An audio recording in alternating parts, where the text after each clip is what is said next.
for Sunday, August 6th, you found the Georgia gang. Topping our agenda, the mayor of Roswell is whacked, knocked out of office. Grady Hospital will grow by a good amount. And in Henry County, how about Sheriff Shack? Some of the stories up for grabs on the Georgia gang. From the Fox 5 studios, the Georgia gang starts now. And we're glad you'll be with us on this Sunday. If we weren't supposed to be serious, I would just go ahead and lead the broadcast with the prospect of Shaquille O'Neal becoming the sheriff of Henry County. But we were going to tease that to the end. Okay. But I think it's the talked about story of the day, if that's just me. But there's another story that's of great interest too. One of the longest serving mayors in the metro area, Jerry Wood of Roswell, was removed from office, Phil, gone, see you later. Explain that. Well, that's exactly right. If you read the city charter of Roswell, it's pretty clear that after your third consecutive term, you cannot run again. And that's what Fulton County Superior Court Judge Craig Schwall ruled the other day. Now, there was a caveat in that ruling. Wood appealed immediately. So with the appeal, he's still in office. But I think that's a waste of taxpayers' money. It's a waste of time. He should have just gone gracefully because, as I say, I think if you read that city charter... He had a different way of looking at it. Well, he did. Well, didn't they... let's be clear here, in his defense. I mean, I know he's the Maduro of North Fulton County, but really, they passed term limits into law after he was already in office. And I think he thought it restarted the clock. Have I got that right? That was his interpretation. Right. No, but that's not what the statute says. Well, I know that. And so, anyway, he's on appeal. He is on appeal. I think that his term ended at the end of this year. Exactly. The appeal is likely to last until the end of this year. And so I think that's probably when you'll have a new election in Roswell. But well, I think he's ruined his legacy because he had a pretty good run, and he should have just ended it rather than appealing. He's done a lot of great work, I think, in the metro area and for regionalism. I'm not going to take away some of the good work, but I'm just saying I think this hurts his legacy. I think he's been a little slack on development. I think he's been too easy a play for developers up there. That's been his complaint. And residential neighborhoods have been harmed by some of what he's advocated. Well, and that's the political resistance to him, such as it is. He is, however, very popular. Well, and speaking of that, Rusty Paul, the mayor of Sandy Springs, announced he's going to run for election. That's right. Did he tell you? He didn't tell me. It was on Facebook, and he didn't tell me. Well, I'm sorry, but no. But he's another guy he's building his own little cocoon too. All right, now on more serious stuff, Fulton County Commission, almost without debate. I must say I was startled, given the years of debate and discussion, voted just straight away to spend $60 million on expansion of Grady, a new surgical operating theater and another clinic on Ponce. Really no opposition whatever. What does that mean, Jeff, that there's that sudden switch in sentiment? It means that you're saying the public sector worked in tandem with the private sector to raise funds for these capital improvements at the hospital. Of course, Fulton, on an annual basis, gives an operating subsidy to the hospital. This is for expansion of operating rooms and I think the emergency center and some other things at the hospital. It's a green light to the big foundations in town to give the money. Well, I think the idea is that the private sector will contribute $60 million roughly. Fulton, $60 million. DeKalb is going to be asked to give $35 million. I suspect there might be some resistance in DeKalb, though I haven't talked to anyone, I don't know about that. And then staying in the same general area, you can tell things have changed in DeKalb.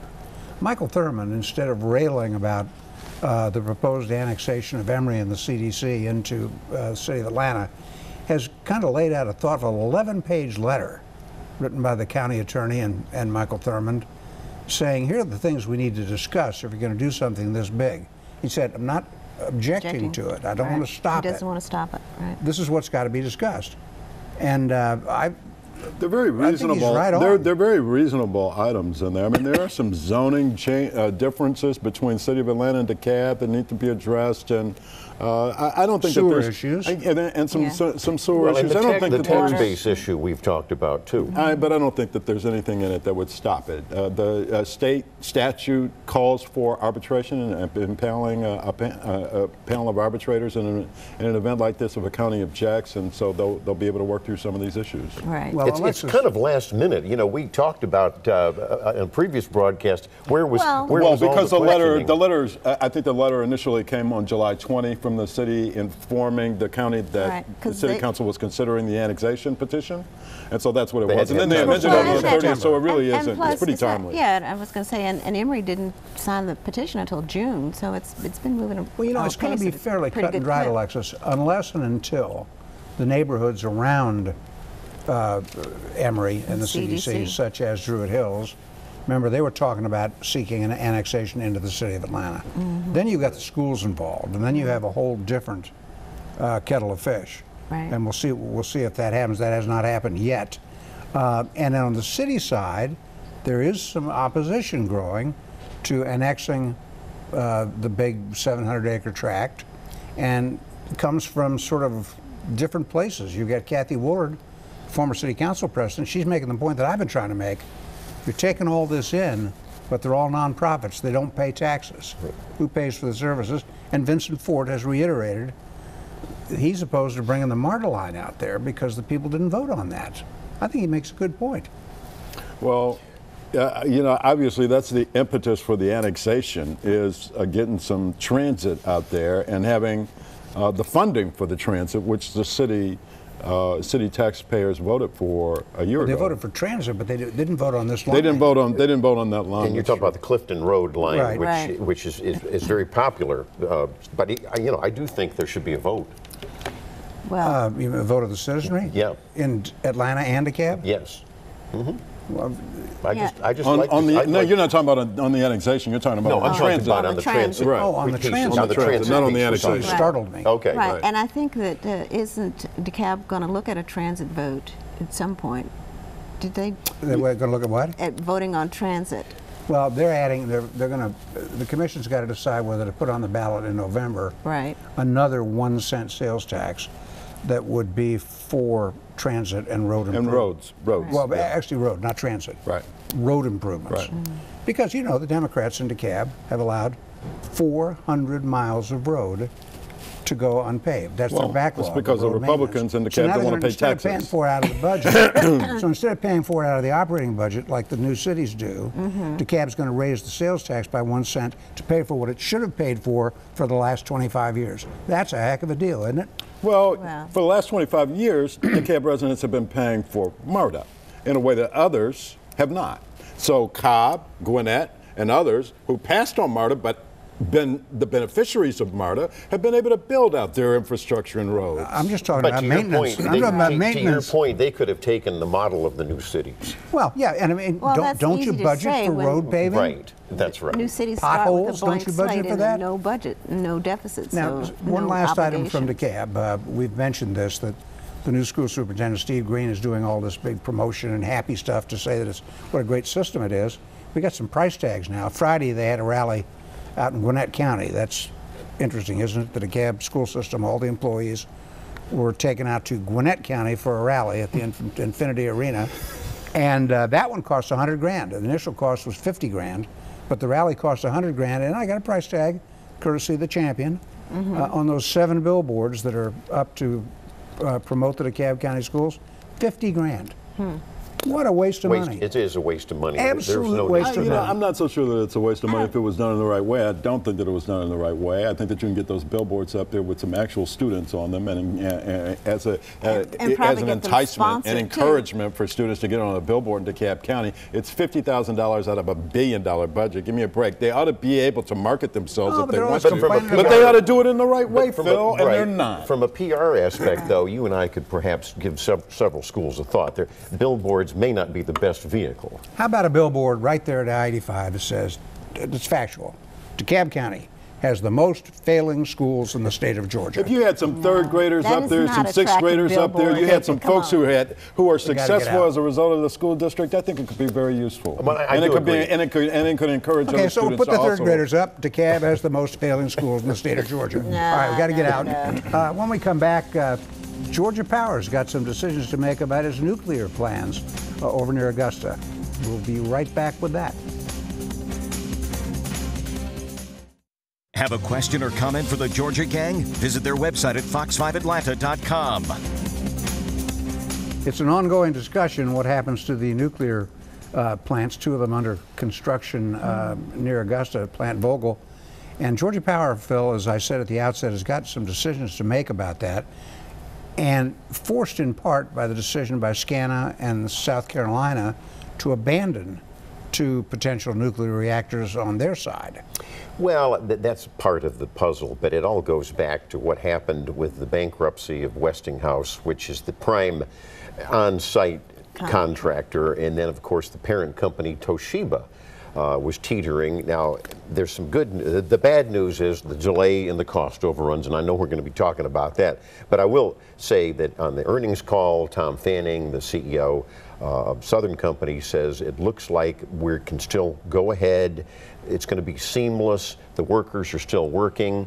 You're trying to complete, as you know, 2 new nuclear reactors, and but the timeline is being extended. Interesting that he would make those remarks on an earnings call, because it's the ratepayers and not the shareholders who are Footing the bill. footing this bill, Phil, as you very well know. They This thing is $11 billion over budget, and no private company would absorb those kinds of cost overruns if it weren't being, if the bill, If it weren't being underwritten. if it weren't being underwritten by ratepayers like us, who are paying $100 a year, all of us, to fund this unbelievable project. That's my objection to it, and I think that we should have a Georgia Public Service Commission that steps in and says enough.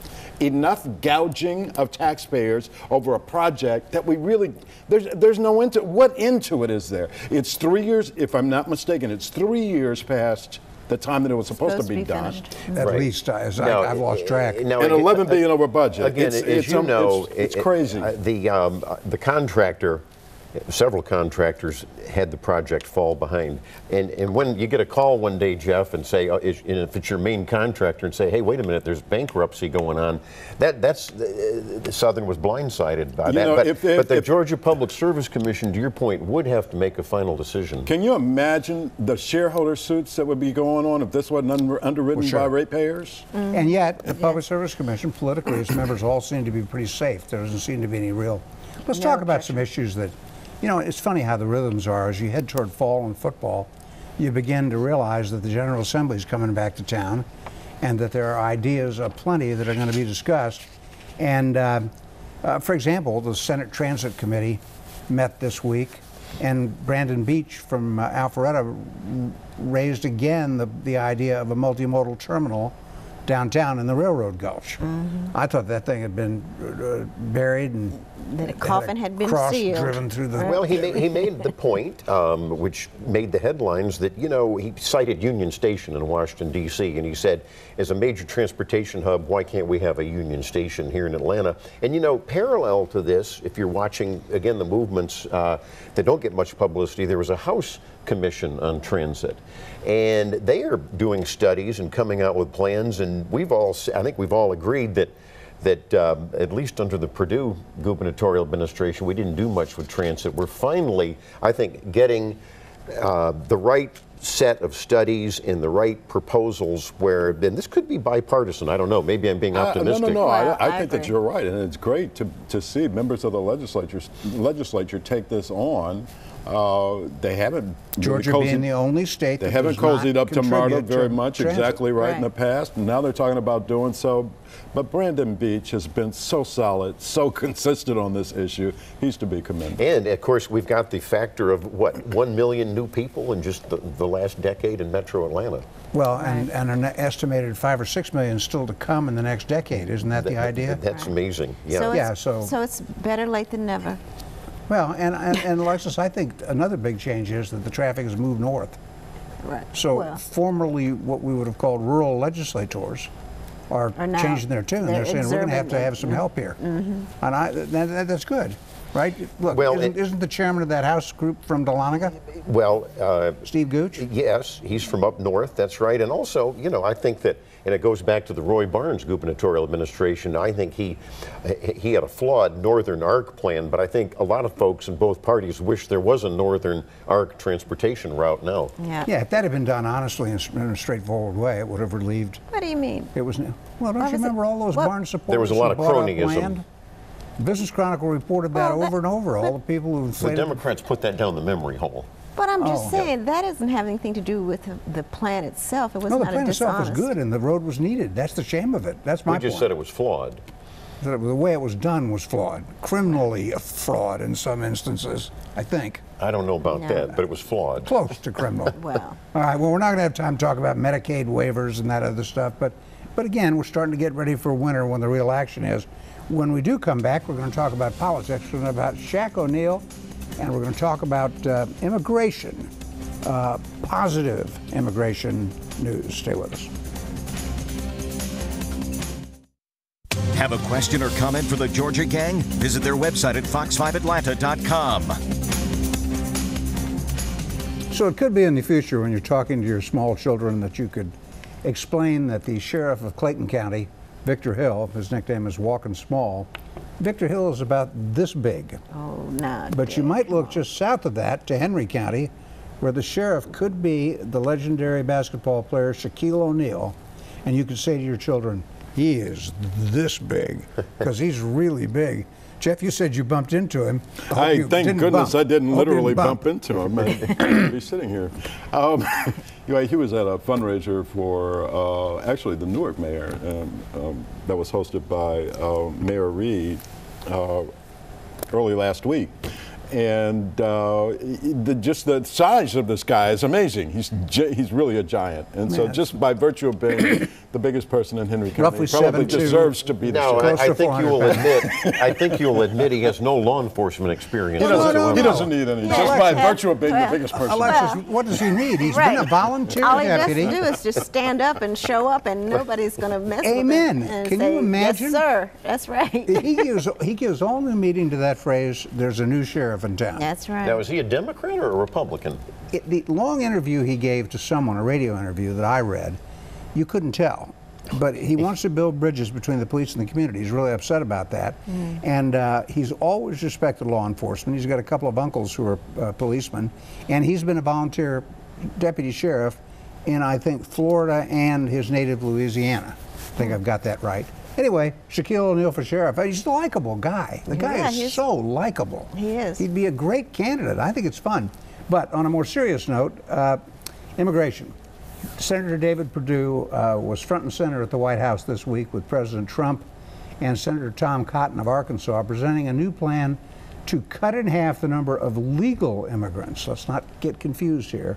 The number of legal immigrants who come into the country each year. Phil, most of your work is on illegal immigration. I like the look of the Perdue-Cotton plan. What do you think? Well, I do too, and you're pointing out correctly it's legal immigration, so we don't want to confuse that.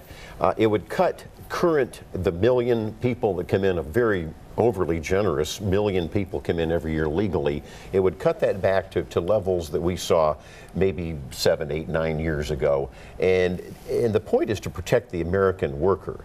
And you've heard even some unions talk about this, not just Republicans, because when you've got all of these foreign workers coming in, they're competing with a lot of these jobs, whether they're middle-class jobs or whether they're low-paying jobs. And also, and to me, I don't know why this is controversial, part of they call it the RAISE Act that Senator Perdue is pushing.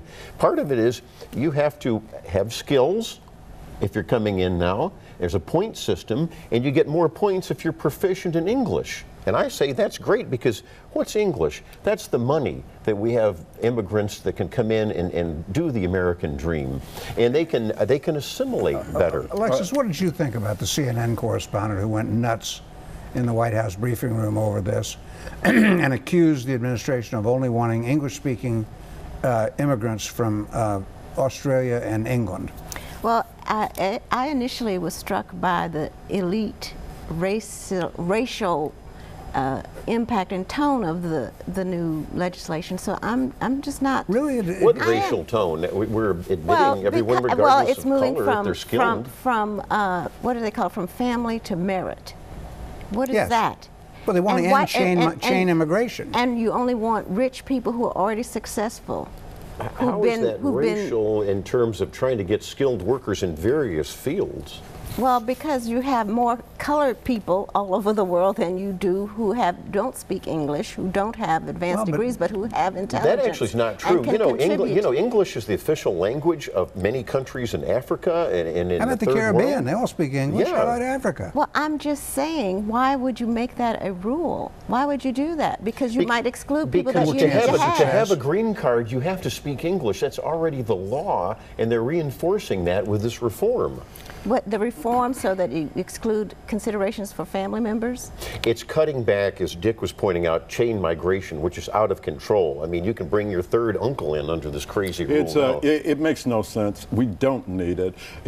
Unemployment is at 4.3% in this country. So we need more skilled people. We don't have training any our own competition people? for jobs To your from. point. Not only that, but these legal immigrants come here and start businesses and entrepreneurships at a much greater rate than native-born Americans. What if they have no skills? And contribute That's the more problem. to. They We're may not talking have about more low skills, but they can skills. open a storefront or a gas station. You're making Senator Purdue's point. That's the whole what point. Senator Perdue said. What's He his said, whole point? That we don't want those We want entrepreneurship? Is that what his skilled, no, point we is? want skilled immigrants He said what capable you of just that. said, but we don't need all these low-skilled people that go on welfare. I don't think that any of this is necessary. I don't think it makes any sense at all. None. It's just Well, why would you I- cut? I- Why would you cut? Why would you limit the number? When you I if you thought need the the people to Democratic come Party in. was for protecting But the American worker. If This you is for need protecting people the to come American in to worker. do skilled jobs, why would you cut the number? What happens when they get to that number? They can't bring them in. The poorest Americans and legal residents are being hurt by a flood of foreign workers. That's the bottom line. Yeah, Why is I that? think If they're that's not true. skilled, I don't understand the connection there. Well, we don't want them going on welfare, and why have all But I these mean, what does that people- have to do with skilled workers? They come in and Well, go the on skilled welfare. workers, Well, you'd the be skilled guaranteed that workers we people want. could come in and get jobs. That's the point. By limiting your legal immigration to skilled workers, you're saying they're more likely to get a job, be an entrepreneur, and not go on welfare. No, they're more likely to get a job. They're not more likely to be an entrepreneur. An unskilled worker is more likely to be start a in business. That's correct. Well, there's no proof of that. No, that's that. Oh, you're talking something entirely different. All right. We didn't really have time. Johnny Isaacson deserves some credit. Some of his hard work on Veterans Affairs is paying off in Washington. I'm and glad his you bills are mentioned getting that because through. that should be getting more publicity nationally and in this state. And we're finally firing these incompetent people that were kept in place the last 8 years. All right, we got to get out. We won't. Well, maybe winners and losers. Stay with us. We'll be right back.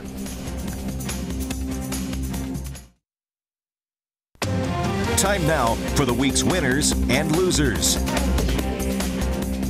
And we'll begin that today with Philip. You know, I'm going to make a winner. Randy Evans, the prominent Atlanta attorney with Denton's, he was nominated by President Trump to be, guess what, the ambassador to Luxembourg. Oh, good and for him. so his confirmation Tough should duty. be coming up. Yeah, That's I think a tough it's, assignment. I think and it's I'm all, telling you. is it wineries and castles over You there? know, it's really, I don't know. really Somebody's gotta hard. do it, Yeah. right? I guess you got to keep Andorra from invading. And you know, I want to also make a winner, the Georgia Carry organization. You know, they're just as potent as the National Rifle Association, obviously big Second Amendment supporters. They're having their convention in Atlanta this weekend. I'm going to make them the winner for all the things they do to protect firearms rights. And you know, I'm going to make President Trump the winner. We've got 1 million new jobs created since his inauguration day. Wages are up. The stock Unemployment, market's up. 4.3%. Yeah, he's a winner. His traditional economic And regulation economic cutting. growth is 2.6% in the last quarter. It's amazing. It really is. Succeeding Absolutely. any growth under Exactly Barack Obama. right, and that is why Barack Obama is my winner, because this is the 9th year of expansion in the United States economy. From zero. And this guy that Yes, you're from talking below about zero.